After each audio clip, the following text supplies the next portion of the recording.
कोणताही आर्टिफिशियल रंग न वापरता परफेक्ट रंग आणि टेक्स्चर असणारी घरच्या घरी पावभाजी मसाला तयार करून अतिशय भन्नाट चवीची ही पावभाजी कशी तयार करायची ते आज या व्हिडिओमध्ये आपण सविस्तर पाहणार आहोत। तर इथे तुम्ही या पावभाजीचा टेक्स्चर आणि रंग बघू शकता। अगदी परफेक्ट टेक्स्चर आणि रंग या पावभाजीला येतो आणि हॉटेलपेक्षाही भन्नाट चवीची ही पावभाजी तयार होते। कारण आपण ही पावभाजी तयार करण्यासाठी घरच्या घरीच अगदी परफेक्ट असा पावभाजी मसाला तयार केलेला आहे। सोबतच इथे आपण ज्या भाज्या घेतलेल्या आहेत त्याचं वजनी आणि वाटी प्रमाण देखील तुम्हाला पाहायला मिळणार आहे आणि पावभाजी आपण झटपट कुकरमध्ये कशी तयार करायची याबद्दल सगळी सविस्तर माहिती या व्हिडिओमध्ये तुम्हाला पाहायला मिळणार आहे।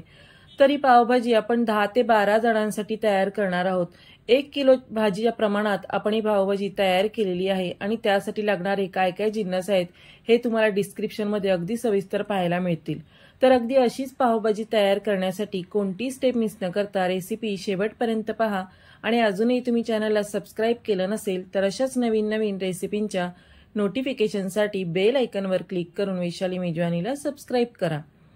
रेसिपीला सुरुवात करण्याआधी वैशाली मेजवानीमध्ये सगळ्यांचं खूप खूप खूप मनापासून स्वागत। सुरुवातीला आपण पावभाजी मसाला झटपट कसा तयार करायचा ते पाहणार आहोत। तर इथे 5 ते 6 काश्मीरी मिरची आणि 10 ते 15 इथे मी बेडगी मिरची घेतलेली आहे। आता ही पॅन मध्ये आपल्याला 2 ते 3 मिनिटं गरम करून घ्यायची आहे, ज्यामुळे यामधलं मॉइश्चर कमी होतं आणि या मिरच्या कुरकुरीत तयार होतात। त्यानंतर त्याच पॅन मध्ये आपण 5 चमचे धणे घेतलेले आहेत। तर 5 मोठे चमचे धणे घ्यायचे आहेत, 3 मोठे चमचे जिरं घ्यायचं, 3 मोठे चमचे बडीशेप, 4 इथे आपण चक्री फूल घेतलेले आहेत आणि 20 ते 22 इथे आपण लवंग घेऊन 2-2 इंचाच्या 2 आपण दालचिनीचे तुकडे घेतलेले आहेत। आता इथे 5 ते 6 आपण काळी वेलची घेतलेली आहे, म्हणजेच मसाला वेलची घेतलेली आहे। सोबतच 4 ते 5 इथे आपण तेजपत्ता घालून घेतलेला आहे। आता हे सगळे मसाले आपल्याला 2 ते 3 मिनिटं थोडेसे गरम करून घ्यायचे आहेत। याचा छान सुवास यायला लागला आणि हे तेजपत्ते छान कुरकुरीत तयार झाले म्हणजे आपला मसाला हा भाजून झालेला आहे। तर याचा फार आपल्याला रंग बदलवायचा नाही किंवा मसाले आपल्याला करपवून घ्यायचे नाहीत। आता मसाले भाजून झाले की गॅस बंद करायचा आणि यामध्ये 2 मोठे चमचे कसुरी मेथी घालून घ्यायची आहे।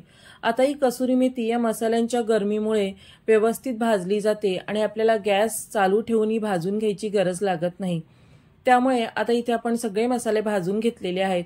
मिरच्या भाजून घेतल्यानंतर याची देठं आपण काढून घेतलेली आहेत आणि त्यानंतर यामध्येच आपण जो भाजलेला मसाला आहे तो घालून घ्यायचा आणि हे सगळे जिन्नस आपल्याला पूर्णपणे थंड करून घ्यायचे आहेत।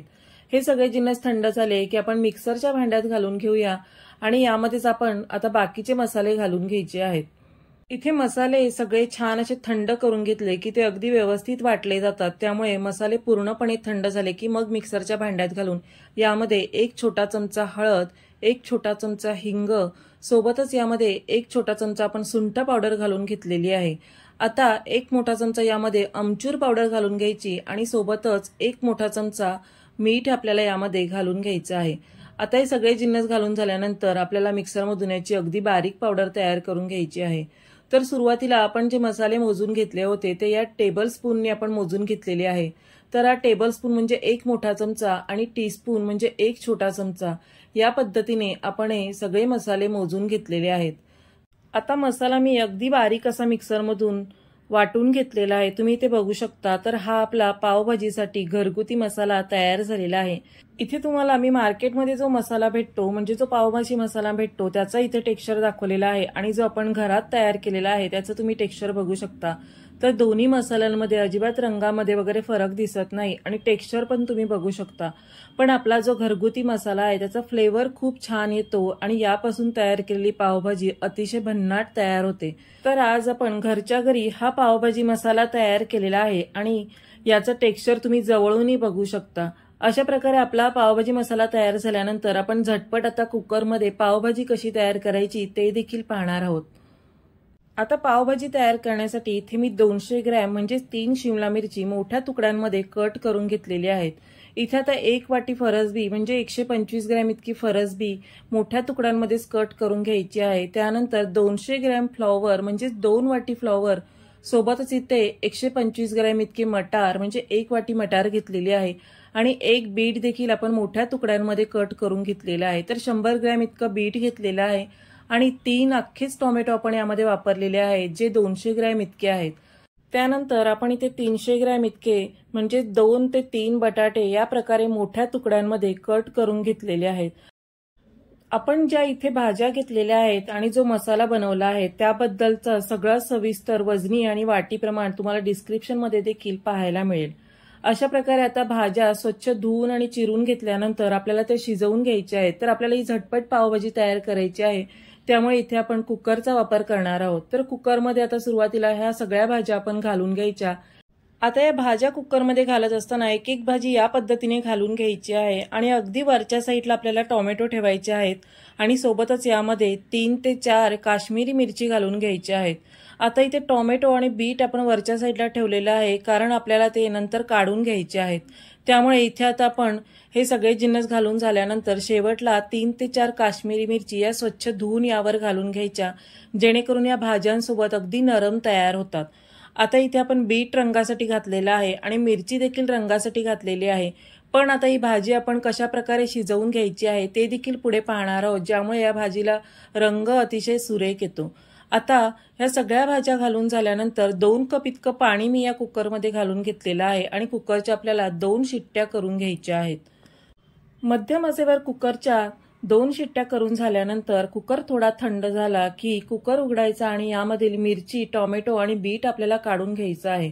आता हे तिन्ही जिन्नस काढून झाल्यानंतर मिरचीमधली आपल्याला बी काढून टाकायची आहे आणि टोमॅटोचं साल देखील आपण यावरचं काढून टाकणार आहोत।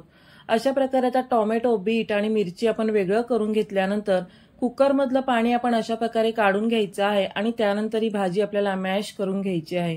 आता कुकरमधलं पाणी काढून ठेवल्यानंतर ही भाजी अगदी व्यवस्थित आणि झटपट मॅश होते आणि फार वेळ लागत नाही। तर इथे ही महत्त्वाची टीप आहे की जर या भाजीमध्ये पाणी जास्तीचं असेल तर भाजी अगदी व्यवस्थित मॅश होत नाही आणि भाजी मॅश करायला वेळ देखील लागतो। अगदी 2 ते 3 मिनिटांनंतर तुम्ही बघू शकता छान अशी भाजी आपली मॅश करून झालेली आहे। आता या भाजीसाठी आपण बाकीचा मसाला कसा तयार करायचा आहे ते पाहणार आहोत। तर आपण जे बीट आणि मिरची, टोमॅटो बाजूला काढून ठेवले होते ते मिक्सरमध्ये घालून याची अगदी बारीक पेस्ट तयार करून घ्यायची आहे। इथे आता हे सगळे जिन्नस मिक्सरमध्ये घालण्याआधी टोमॅटोचा वरचा भाग आपण सुरीने कट करून मग मिक्सरमधून याची पेस्ट तयार करून घेतलेली आहे। आता एका पॅनमध्ये 2 ते 3 मोठे चमचे तेल गरम करून घ्यायचं आणि यामध्येच 20 ग्रॅम किंवा 2 मोठे चमचे बटर घालून घ्यायचं आहे। तेल आणि बटर छान गरम झालं की यामध्ये 2 बारीक चिरलेले कांदे घालून हे अगदी मऊसर होईपर्यंत आपल्याला यामध्ये परतून घ्यायचे आहेत। इथे आता कांदा लवकर परतून होण्यासाठी यामध्ये आपण अर्धा चमचा इतकं मीठ घातलेलं आहे आणि मीठ घालून आपल्याला कांदा हलका सोनेरी रंगावर परतून घ्यायचा आहे। अशा प्रकारे कांदा छान परतून घेतला की पावभाजीचा फ्लेवर खूप छान येतो आणि पावभाजी चव अतिशय रुचकर तयार होते। आता कांदा परतून झाल्यानंतर यामध्ये आपण 1.5 चमचा इतकी आलं लसूण पेस्ट घालून घेतलेली आहे। तर इथे आलं लसूण पेस्ट घालून या आलं लसूण पेस्टचा कच्चेपणा जाईपर्यंत 1 ते 2 मिनिटं मध्यम ते मोठ्या आचेवर आपल्याला कांद्यासोबत ही परतून घ्यायची आहे। इथे आता आलं लसूण पेस्ट परतून झाल्यानंतर आपण जी पेस्ट तयार केली होती, मिरची, टोमॅटो आणि बीटची जी पेस्ट तयार केली होती ती यामध्ये घालून घ्यायची आणि तेल सुटेपर्यंत 1 मिनिटभर परतून घ्यायचं आहे। आता इथे आपण हे सगळे जिन्नस आधीच कुकरमध्ये शिजवून घेतल्यामुळे याला शिजायला फार वेळ लागत नाही आणि 1 ते 1.5 मिनिटांमध्येच ही छान अशी पेस्ट आपली तयार होते। तर याला थोडंसं तेल सुटलं की आपण बाकीचे मसाले घालून घ्यायचे आहेत। इथे आता या मिश्रणाला तुम्ही बघू शकता छान असं साईडनी तेल सुटलेलं आहे। यावरच आपण आता तयार केलेला पावभाजी मसाला हा 2.5 चमचे इतका घालून घ्यायचा आहे। म्हणजे आपला पोहे खायचा चमचा आहे त्याने आपण 2.5 चमचे इतका पावभाजी मसाला घालून घेतलेला आहे। सोबतच इथे आपण 1 चमचाभर लाल तिखट घालून घेतलेला आहे आणि पाव चमचा हळद घालून घेतलेली आहे। जर तुम्हाला जास्त पावभाजी तिखट हवी असेल तर तुम्ही इथे हिरव्या मिरच्या बारीक वाटून त्या देखील घालू शकता, पण इथे जर तुम्हाला फक्त रंगासाठी ही पावभाजी तयार करायची असेल आणि फार तिखट तयार करायची नसेल तर तुम्ही इथे काश्मीरी मिरची पावडर यामध्ये घालायची आहे। अशा प्रकारे आता सगळे जिन्नस घालून 1 मिनिटभर या सगळ्या पेस्टमध्ये हे परतून घेतलेले आहेत, म्हणजे याला छान असा रंग येतो आणि आपली पावभाजी देखील अगदी व्यवस्थित आणि परफेक्ट तयार होते। अशा प्रकारे आपण मसाले या मिश्रणामध्ये छान असे परतून घेतले की त्याचा स्वाद खूप छान पावभाजीमध्ये उतरला जातो, सोबतच त्याला रंग खूप सुरेख येतो। तर इथे आपण कोणताही आर्टिफिशियल रंग न वापरता तुम्ही बघू शकता अगदी मस्त असा या मिश्रणाचा रंग तयार झालेला आहे। आता यामध्येच आपण जे पाणी काढून ठेवलं होतं त्यामध्ये अर्ध पाणी घालायचं आणि याला एक उकळी आली की हे मिश्रण आपण कुकरमध्ये जी पावभाजी मॅश करून ठेवली होती त्यावर घालून घेणार आहोत। आता हे तयार मिश्रण आपण मॅश केलेल्या भाजीवर घालून घेतलेलं आहे आणि आपल्याला मध्यम ते मोठ्या आचेवर ही पावभाजी 2 ते 3 मिनिटं शिजवून घ्यायची आहे। आता ही भाजी छान अशी मिक्स करून घेतल्यानंतर आपण जे शिल्लक पाणी ठेवलं होतं ते यामध्ये घालायचं आणि याची कन्सिस्टन्सी आपल्याला हवी तितकी करण्यासाठी यामध्ये आणखीन थोडंसं पाव कप इतकं पाणी घालून घेतलेलं आहे। तर तुमच्या गरजेनुसार तुम्ही ही भाजी पातळ किंवा घट्ट ठेवू शकता। आता पाणी घालून झाल्यानंतर परत एकदा मिक्स करायचं आणि त्यानंतर चवीप्रमाणे मीठ घालून यामध्येच आपण एक पाव तुकडा इतकं लिंबू पिळून घेणार आहोत आणि वरून थोडीशी कोथिंबीर देखील घालून घ्यायची आहे।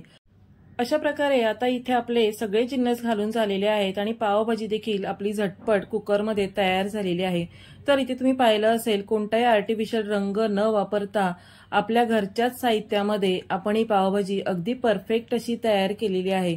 तर आज इथे आपण 10 ते 12 लोकांसाठी कुकरमध्ये झटपट हॉटेलपेक्षा देखील भन्नाट चवीची ही पावभाजी तयार केलेली आहे। आता आपण पावभाजी सोबत सर्व केला जाणारा मसाला पाव कसा तयार करायचा ते पाहणार आहोत। त्यासाठी तव्यामध्ये अर्धा छोटा चमचा बटर घालायचं, यामध्ये चिमूटभर पावभाजी मसाला, चिमूटभर लाल तिखट, थोडीशी कोथिंबीर आणि आपण जी पावभाजी तयार केली होती ती घालून हे मिश्रण तव्यावर पसरवून घ्यायचं आणि अशा प्रकारे पाव यामध्ये आपल्याला घोळवून घ्यायचे आहेत। एक 20 ते 30 सेकंद पाव या पद्धतीने आपण यामध्ये शेकवून घ्यायचे आहेत आणि इथे आपला हा मसाला पाव तयार झालेला आहे।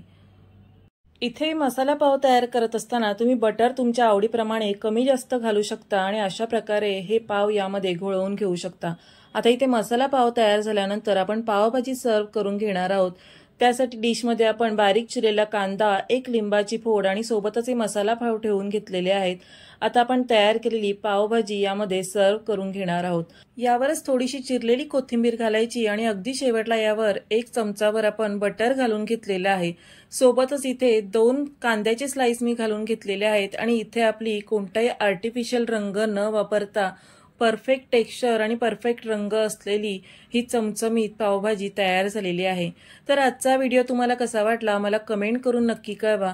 रेसिपी आवडली तर व्हिडिओला लाईक नक्की करा, सोबतच तुमचे मित्रपरिवार आणि नातेवाईकांमध्ये देखील नक्की शेअर करा आणि अशाच नवीन नवीन रेसिपींच्या नोटिफिकेशनसाठी बेल आयकॉनवर क्लिक करून वैशाली मेजवानीला सबस्क्राइब करा।